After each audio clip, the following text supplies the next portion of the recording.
하나님의 오늘 우리에게 주신 말씀은 창세기 3장 7절에서 15절까지의 말씀입니다. 창세기 3장 7절에서 15절까지의 말씀을 제가 봉독해 올리겠습니다.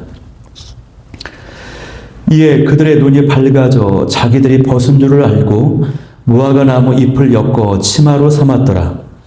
그들이 그날 바람이 불 때 동산에 거니시는 여호와 하나님의 소리를 듣고 아담과 그의 아내가 여호와 하나님의 낯을 피하여 동산 나무 사이에 숨은지라. 여호와 하나님이 아담을 부르시며 그에게 이르시되 내가 어디 있느냐? 이르되 내가 동산에서 하나님의 소리를 듣고 내가 벗었으므로 두려워하여 숨었나이다. 이르시되 누가 너의 벗었음을 내게 알렸느냐? 내가 내게 먹지 말라 명한 그 나무 열매를 내가 먹었느냐? 아담이 이르되 하나님이 주셔서 나와 함께 있게 하신 여자 그가 그 나무 열매를 내게 주므로 내가 먹었나이다. 여호와 하나님이 여자에게 이르시되 내가 어찌하여 이렇게 하였느냐? 여자가 이르되 뱀이 나를 깨므로 내가 먹었나이다. 여호와 하나님이 뱀에게 이르시되 내가 이렇게 하였으니 내가 모든 가축과 들의 모든 짐승보다 더욱 저주를 받아 배로 다니고 살아있는 동안 흙을 먹을지니라. 내가 너로 여자와 온수가 되게 하고 내 후손도 여자의 후손과 온수가 되게 하리니 여자의 후손은 내 머리를 상하게 할 것이요 너는 그의 발꿈치를 상하게 할 것이니라 하시고. 아멘.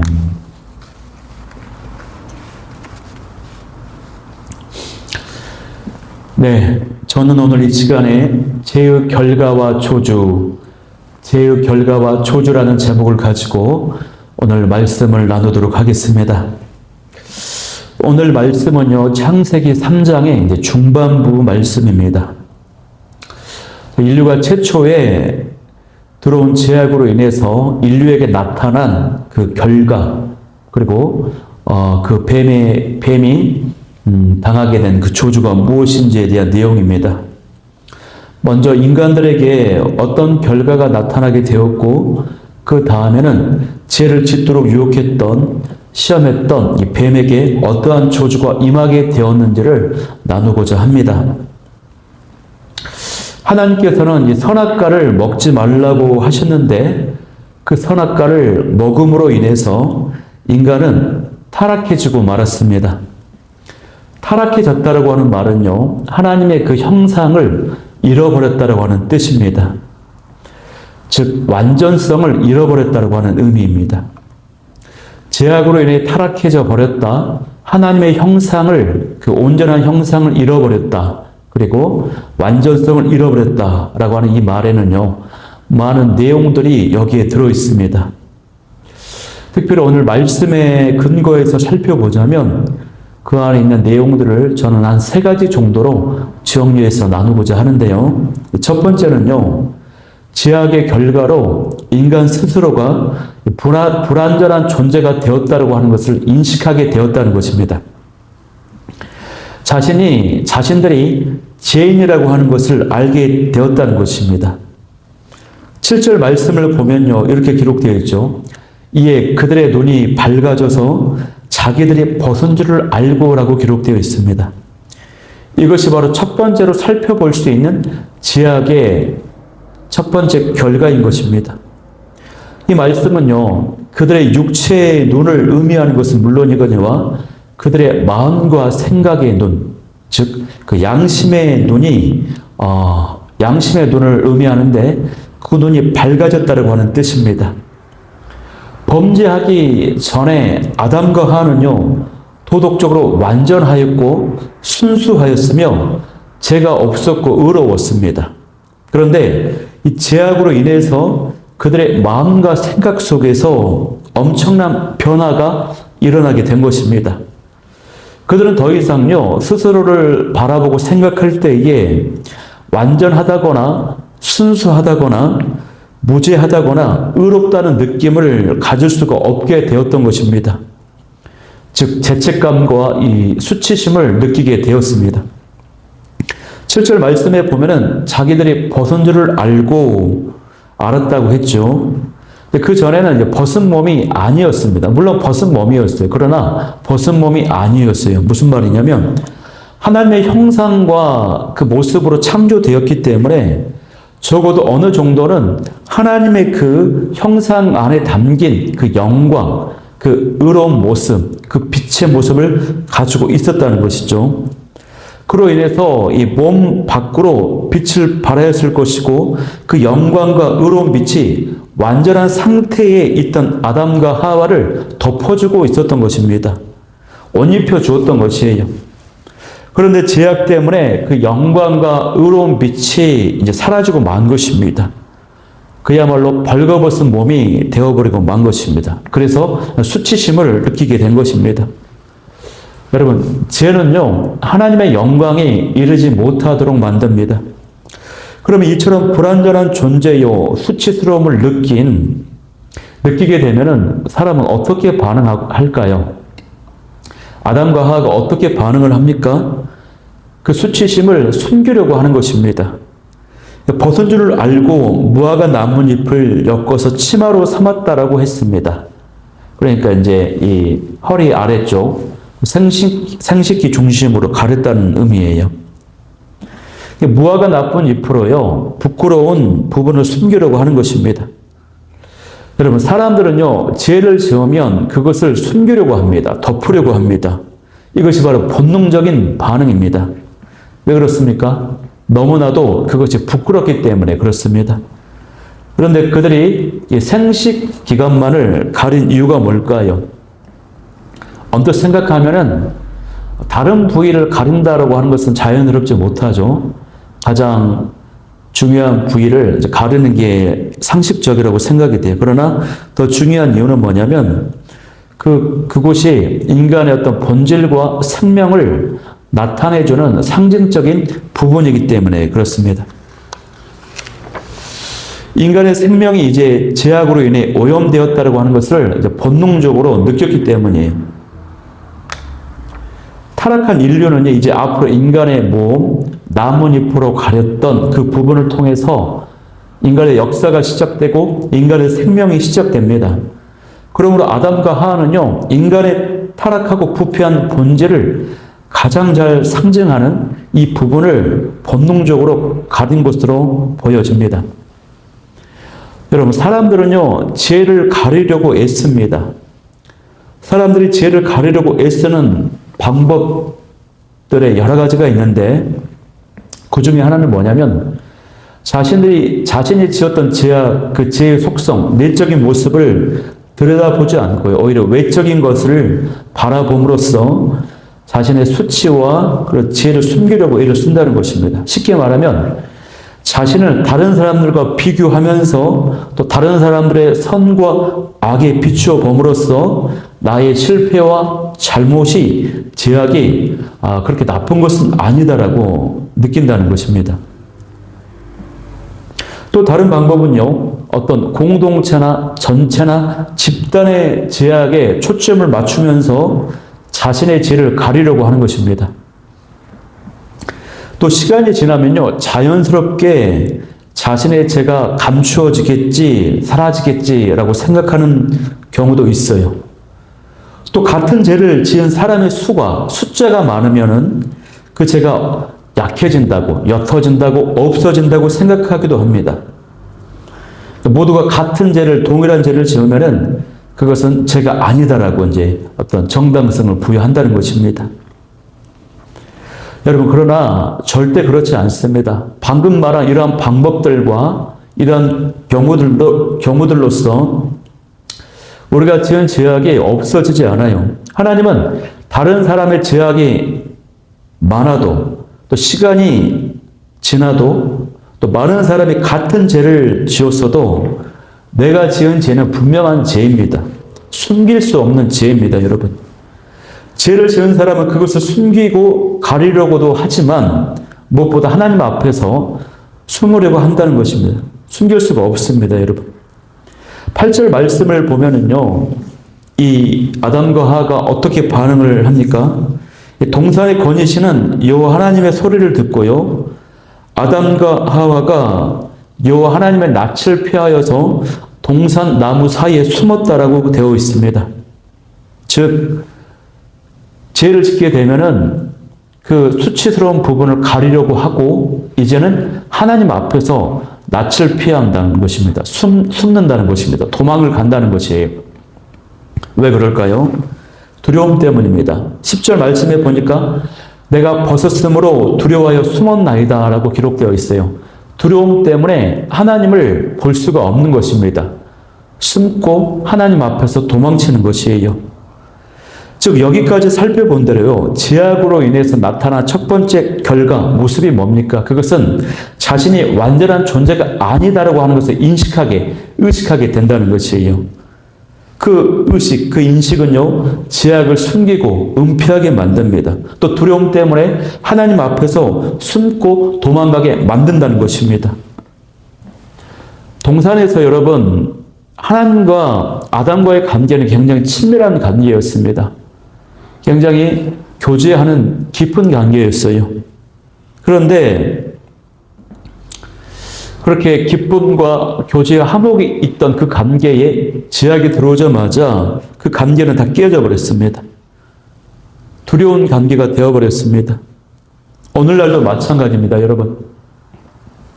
우리가 죄를 지으면요, 하나님 앞에 설 수가 없습니다. 예배 드리기가 싫고, 말씀 보기가 싫고, 기도하기가 싫어요. 죄책감이 있고, 부끄러움이 있고, 수치심이 있기 때문에, 떳떳하지 못하기 때문이라는 것입니다.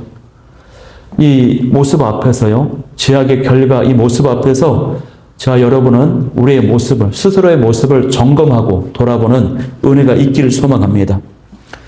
두 번째 죄의 결과는 무엇입니까? 그것은요, 무엇보다도 하나님의 마음을 아프게 한다라고 하는 사실입니다. 하나님의 마음을요, 너무 아프게 만들어요. 9절 말씀을 보면은 하나님께서 아담을 부르십니다. 뭐라고 부르십니까? 아담아, 내가 어디 있느냐라고 부르세요. 하나님께서 아담이 어디 있는지 몰라서 부르시는 것일까요?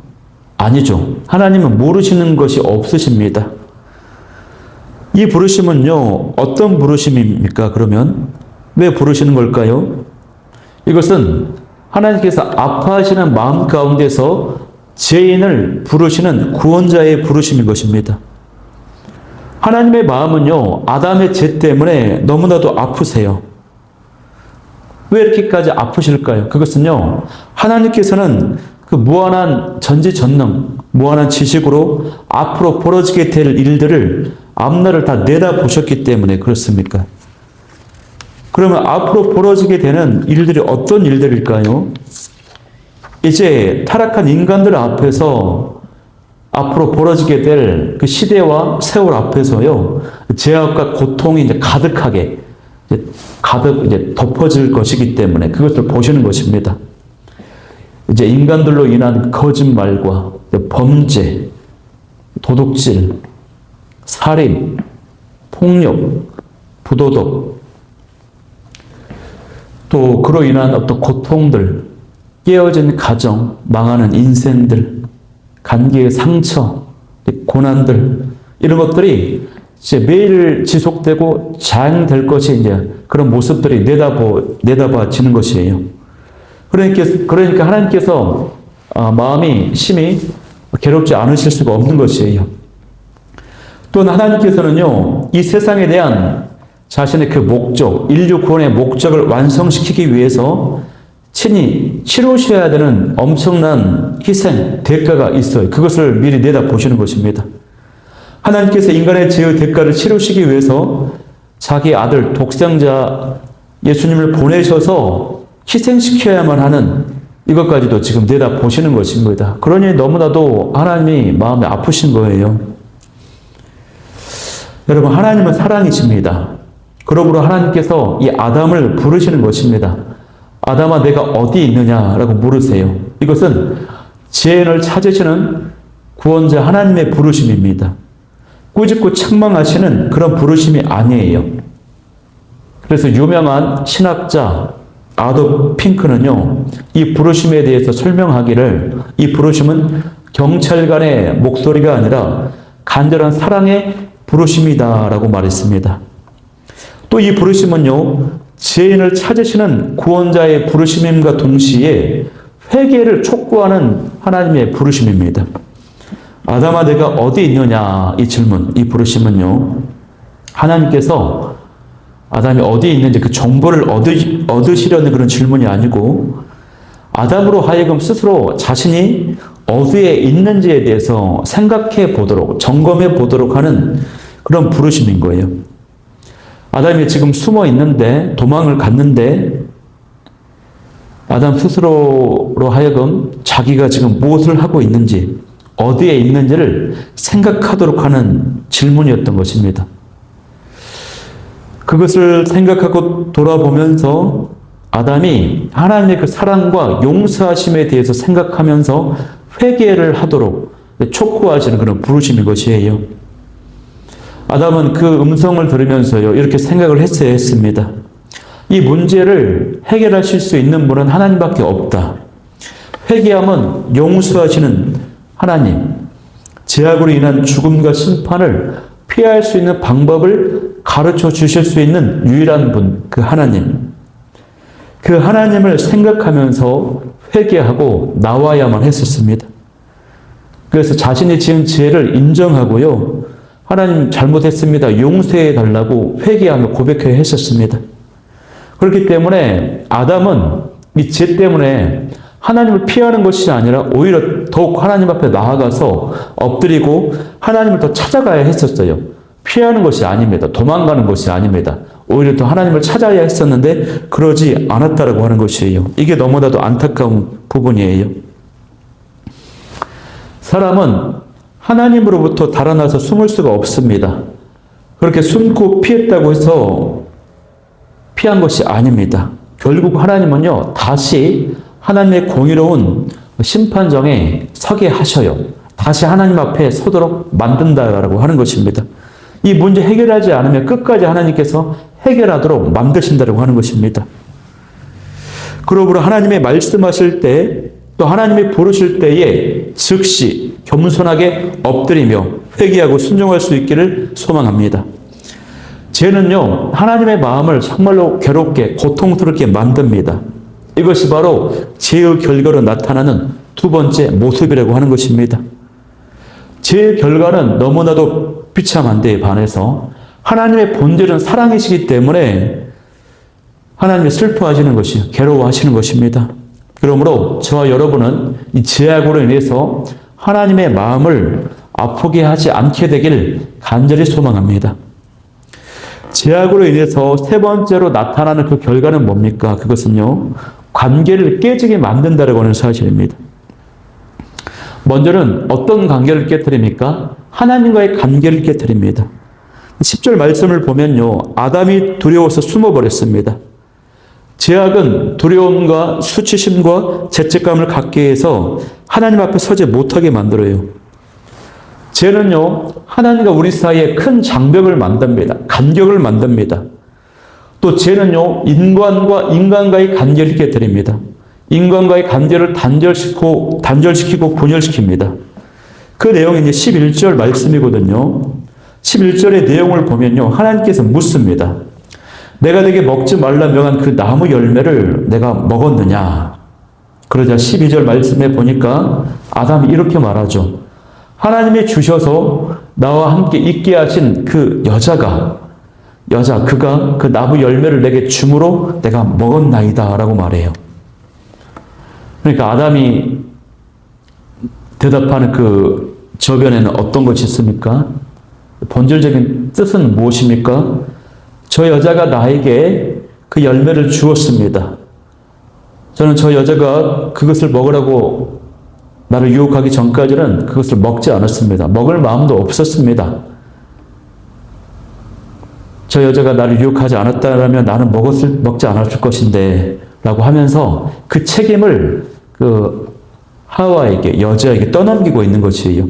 이것이 바로 전형적인 죄악의 방식이라고 하는 것입니다. 다른 사람들을 비난하여 가능한 한 죄의 책임에 대해서, 죄악에 대한 그 책임을 벗어나려고 하는 모습, 애를 쓰는 모습, 이것이 바로 죄의 전형적인 모습이에요. 여러분, 우리는요, 우리에게 일어나는 모든 일들에 대해서 상황이 어떻든지 간에 때때로 중요한 책임을 주변 사람들에게 막 떠넘기려고 하는 경향들이 있습니다.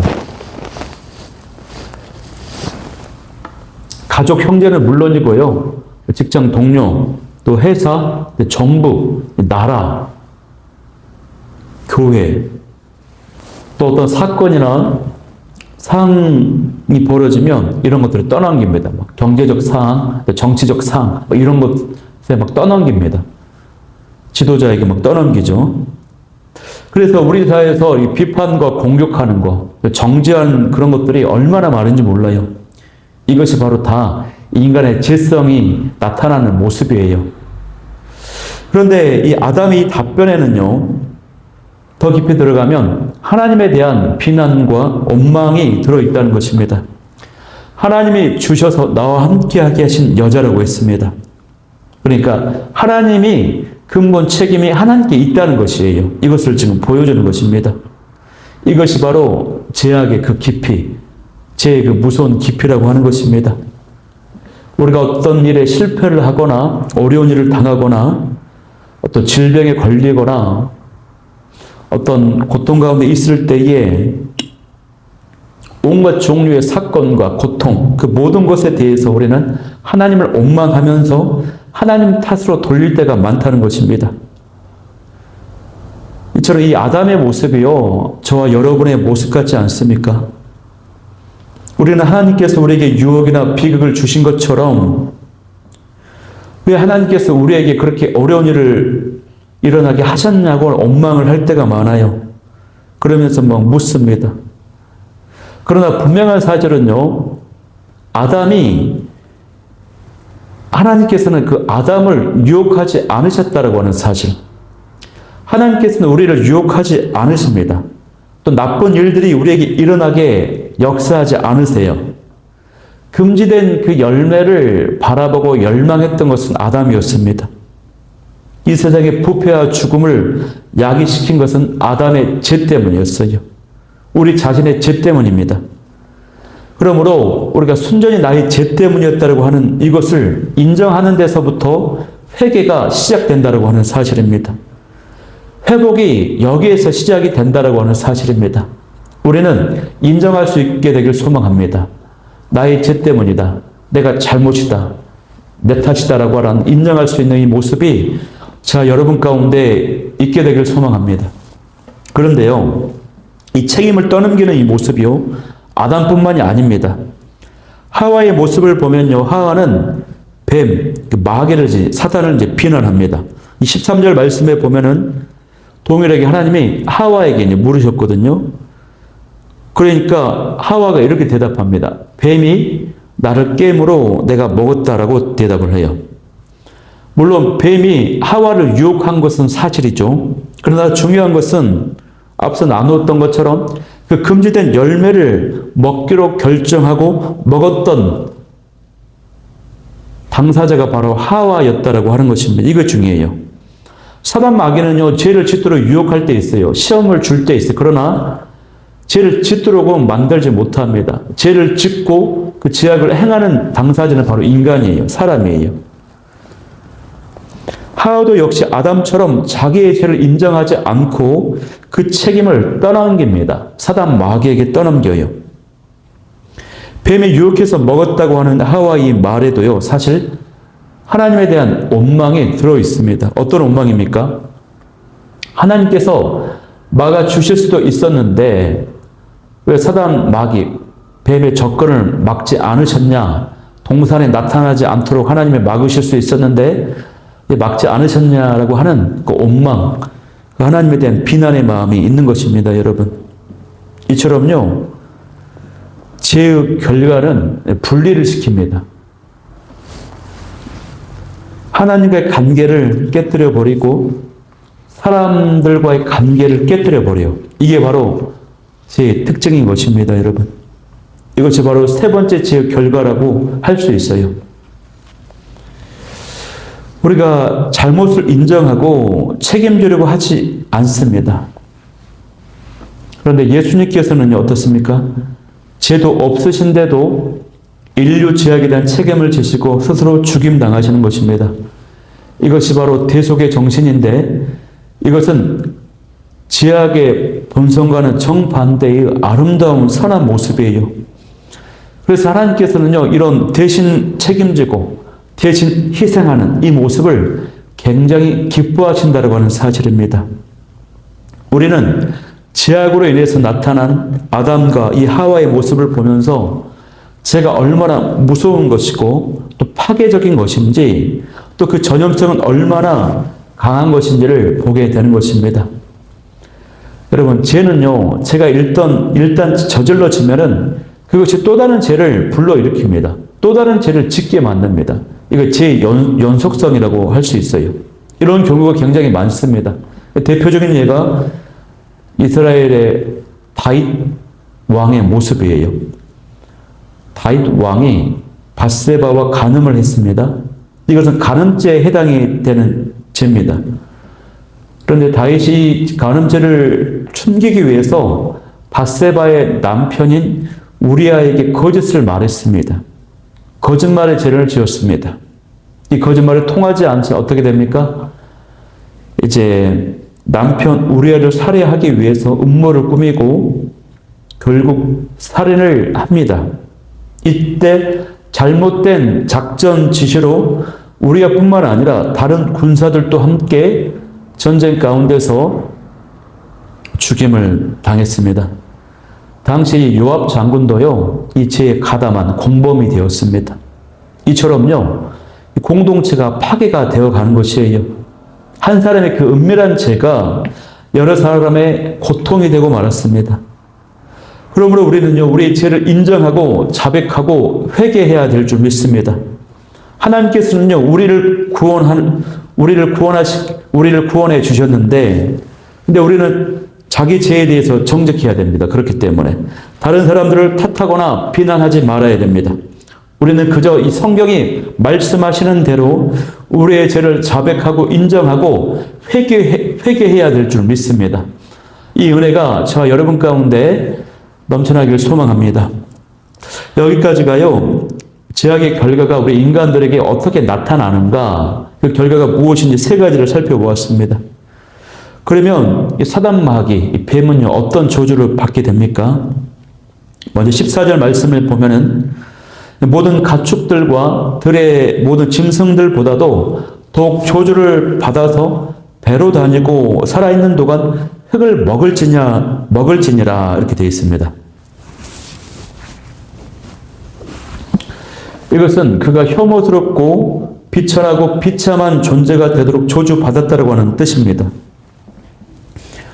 여러분 어떻습니까? 뱀처럼 막 꿈틀꿈틀 대고 막 기어다니는 그런 동물들을 보면은 너무나도 징그럽고 혐오스럽고 비천하고 가증스럽게 막 멸시받는 존재로 여겨지지 않습니까? 또 낮게 굽혀서 땅에 이제 달라붙어서 사는 그런 모습은요, 이제 비천한 모습이라고 할 수 있습니다. 어린 아이들에게도 이제 뱀 그려진 그 사진을 보여주면은 뭐 징그럽다고 무섭다고 막 싫어하죠. 누가 가르쳐 주지도 않았는데 이게 본능적으로 그런 것입니다. 다른 피조물들보다도 더욱 저주받은 존재가 되고 말았어요. 이 14절, 15절의 이 저주는요, 분명히 사단 마귀에게 내려진 저주라고 할 수 있습니다. 본문에 나타난 뱀을 문자적 의미로 이해한다고 해도, 즉 뱀이 사단의 도구로 쓰임 받았다라고 해석을 해도요, 이 저주는 뱀과 사단에게 동시에 내려진 것이 분명합니다. 그리고 이 심판의 주요 대상은 인간의 최대 시험자인 사단 마귀를 궁극적으로 향한 저주인 것입니다. 하나님의 심판과 정죄의 제1차적 대상이 바로 이 마귀라고 불리는 옛 뱀이기 때문에 그렇죠. 그래서 이 마귀 역시도 뱀처럼 우리가 혐오스럽게 생각하고 경멸하고 멸시받는 존재로 생각합니다. 우리가 마귀를 이해할 때도 정말 더럽고 징그러운, 특별히 더러운 존재로 생각을 하죠. 사단은요, 더러운 영들의 신입니다. 그래서 사단에게 주어진 이름 중에 하나가 뭡니까? 바알세불이라고 하죠. 바알세불은 이제 파리들, 날아다니는 파리 대왕 이 뜻인데, 파리가 막 더럽고 막 냄새나는 지저분한 곳에 자꾸 모이지 않습니까? 그래서 파리 대왕, 바알세불, 배설물의 신, 오물의 신, 더러운 파리의 신 이런 뜻입니다. 더럽고 냄새나고 혐오스러운 존재의 신, 이게 바로 사단을 보여주는 이름이라고 하는 것입니다. 또 다른 조주는요, 흙을 먹고 살게 된다는 것입니다. 시험하는 자는 평생토록 흙을 먹으며 살도록 조주받았습니다. 여러분, 성경에서 흙을 먹는다는 것은 패배와 굴욕을 의미하는 것입니다. 이것은 그가 항상 패배하고 낮아지는 존재로 조주를 받았다고 하는 것을 의미하는 것이에요. 하나님께서 원수에게 내리신 심판의 예언적 심판의 말씀인 것입니다. 만약 그 심판이 이 땅에 기어다니는 뱀을 향한 것이라고 해도 하나님의 그 크신 진도는 궁극적으로 사단 마귀에게 향하고 있습니다. 즉 마귀는요, 결국 패배한 존재, 짓밟히는 존재가 된다는 것입니다. 여러분, 사단은 패배했으며 항상 패배할 것입니다. 그리고 사단의 최후 운명은요, 불못에서의 완전한 파멸입니다. 이것이 바로 15절에 나타난 최종적인 조주인 것입니다. 제가 15절 말씀을 봉독해 보겠습니다. 내가 너로 여자와 원수가 되게 하고 내 후손도 여자의 후손과 원수가 되게 하리니 여자의 후손은 내 머리를 상하게 할 것이요 나는 그의 발꿈치를 상하게 할 것이니라 하시고. 아멘. 15절 말씀을 보면은 마귀는 여자의 후손에 의해서 산산이 부서지게 된다는 것이죠. 이것이 바로 영광스러운 하나님의 약속인 것입니다. 여자의 후손 중 어떤 누군가가 나타나서 그 뱀을, 사단을 파괴시킨다는 것입니다. 그 뱀은 여자의 후손의 발꿈치를 물어서 상하게 할 것이지만 그 후손은 그 뱀의 머리를 완전히 깨뜨려 버린다는 것이죠. 부숴버린다고 하는 것입니다. 이것은 누구를 가리키는 것입니까? 명백히 구세주신 예수 그리스도를 가리키는 것입니다. 예수님에 대한 약속인 것입니다. 이것이 바로 예수님에 대한 최초의 약속이자 무조건적인 약속이에요. 구세주가 올 것이고 그가 사단 마귀 뱀을 완전히 파멸시킬 것이다. 멸망시키실 것이다. 그리고 사람을 하나님과 다시 화목한 관계로 화해시킬 것이다 라고 하는 사실이에요. 이것이 바로 복음에 대한 최초의 선포이기 때문에 원시 복음이다 라고 말합니다. 이 말씀에서 보듯이요, 약속의 씨는요, 남자의 씨가 아니라요, 여자의 씨, 여자의 후손이에요. 즉 예수 그리스도께서는 동정녀의 몸에서, 남자를 알지 못하는 동정녀의 몸에서 탄생하셨어요. 즉 성육신 하셔서 이 땅에 오셨다고 하는 것입니다. 그래서 성경의 역사를 보면요, 사단 마귀는 여자의 후손을 파괴하려고 갖은 노력과 방법을 써왔습니다. 아벨이 가인에게 죽임을 당한 사건부터 해서요, 경건한 그 약속의 계보가 이 땅에 이렇게 나오게 될 때에 많은 살인과 살해 위협들이 있어 왔던 것입니다. 사단은 구세주신 예수님께서 이 땅에 오시는 것, 탄생하는 것을 막기 위해서 무던히 애를 써왔습니다. 그러나 실패하고 말았습니다. 더 정확히 말하면 하나님의 계획 때문에 실패할 수밖에 없었던 것이죠. 그리고 예수님께서는 이 땅에 오셔서 십자가에 죽으시고 부활하심으로 결국 이 사단 마귀, 뱀의 머리를 완전히 박살내 버리셨습니다. 부셔버렸습니다. 그러니까 지금은 사단 마귀는 이제 꼬리를 살랑살랑 흔들면서 이제 죽어가고 있는 것입니다, 여러분. 오늘 우리가 이 죄악으로 인한 결과와 그 조주에 대해서 살펴보았습니다. 그러나 중요한 것은 예수님 때문에 사단의 권세가 없어졌다라고, 무너졌다라고 하는 것입니다.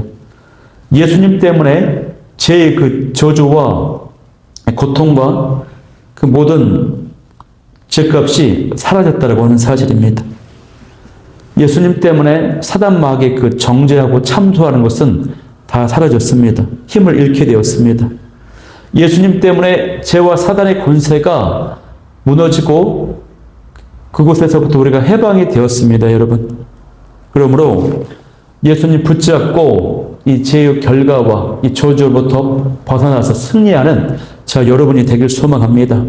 예수님의 보혈을 의지하여서 사단의 권세와 그런 참소를, 그 유혹을 이겨낼 수 있는 승리하는 제가 여러분이 될 수 있기를 소망합니다. 창세기 3장 이 중반의 말씀을 묵상하면서 마음에 새기면서 함께 기도하기를 원하는 기도 제목 세 가지는요. 첫 번째, 죄의 그 무서운 결과를 명심하고 즉시로 자백하며 회개하게 하여 주옵소서. 두 번째는 책임 전가와 관계 파괴를 끊어버리고 하나님과 사람과의 관계가 회복되게 도와 주옵소서. 세 번째는 죄의 저주와 사단의 그 권세를 깨뜨리신 예수님을 의지함으로 승리하는 인생들이 되게 하여 주옵소서. 우리 기도 제목 가지고 뜨겁게 기도하며 나아가도록 하겠습니다.